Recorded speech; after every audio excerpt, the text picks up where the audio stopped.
Coach Tim Con nanghihinayang sa napakagandang performance ni Brownlee. Ano nga ba yung dahilan ng pagkatalo ng Ginebra?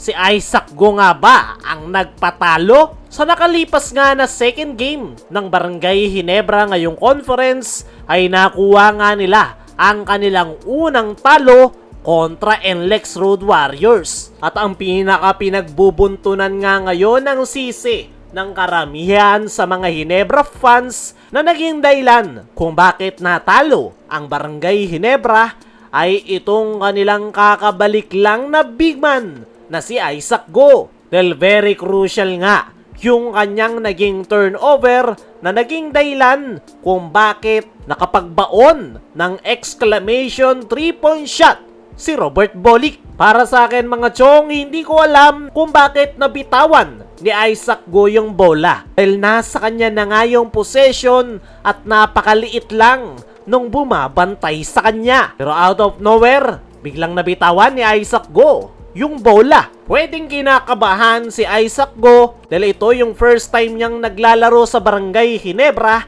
under crucial minutes. Sa pa, kakabalik lang nito in action. Kaya possible na kinabahan talaga si Isaac Go kaya nawala sa kanya ang bola. Pero unfair naman na sabihin na siya yung dahilan ng pagkakatalo ng Barangay Ginebra. Dahil malaki yung kalamangan nila sa 2-minute mark pero biglang tinunaw ng NLEX Road Warriors. Pero ano nga ba yung dahilan kung bakit natalo ang Ginebra? Konting recap lang. Maganda yung naging performance ng Ginebra kung saan strong start yung kanilang naipakita. Napakaganda nga ng laro ng dalawang kupunan dahil palitan lang ng kalamangan. Pero pagpasok ng 2-minute mark ng 4th quarter, doon na unti-unting natunaw ang Barangay Ginebra. Actually, 1 minute and 30 second ay lamang pa ng 13 ang Barangay Ginebra. Pero unti-unti nga yung ginapang ng NLEX Road Warriors. Isa pa sa nakita nating dahilan ay masyado ngang nag-rely ang Barangay Ginebra kay Justin Brownlee. Nakapagtala nga ng 46 big points si Justin Brownlee sa laban na yan. Pero gaya nga ng kasabihan, hindi mananalo ang isang kupunan kung isa lang yung inaasahan. Kailangan talaga ng Barangay Ginebra na tulungan si Justin Brownlee kung gusto nilang makuha ang panalo. At isa nga yan sa nakikita nating factor kung bakit natalo ang Barangay Ginebra. Pero hindi rin naman natin masisisi yung ilang mga Barangay Ginebra fans na si Isaac Go yung tinuturo na dahilan ng kanilang pagkakatalo. Dahil napaka-crucial nga ng possession na yun at doon nga nagsimulang magkaroon ng margin ang NLEX Road Warriors dahil nakuha nga nila ang momentum ng laro.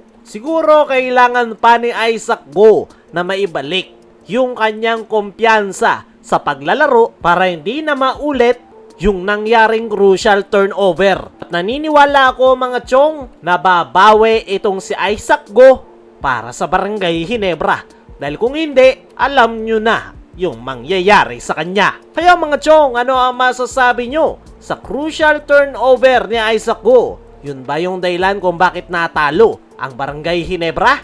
I-comment mo lang dyan sa ibaba. Samantala, Coach Tim Con nanghihinayang sa napakagandang performance ni Brownlee. Napakaganda nga ng ipinakitang performance ni Brownlee sa kanilang naging laro kontra NLEX kung saan muntikan na nitong mabura yung kanyang career high matapos itong magtala ng 46 points. Pero hindi nga yan sapat para makuha ng Ginebra ang panalo.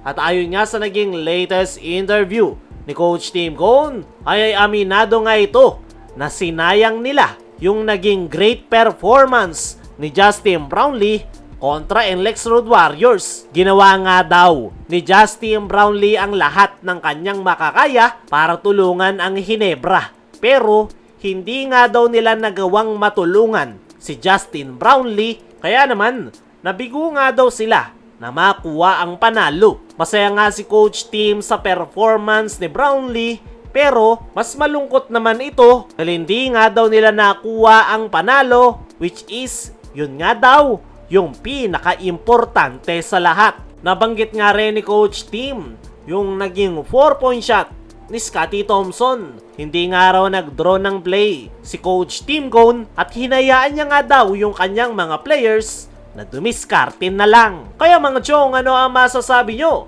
na nangihinayang si Coach Tim sa naging monster performance ni Brownlee? Ano rin yung masasabi nyo? Si Isaac Go nga ba ang nagpatalo? I-comment mo lang dyan sa ibaba.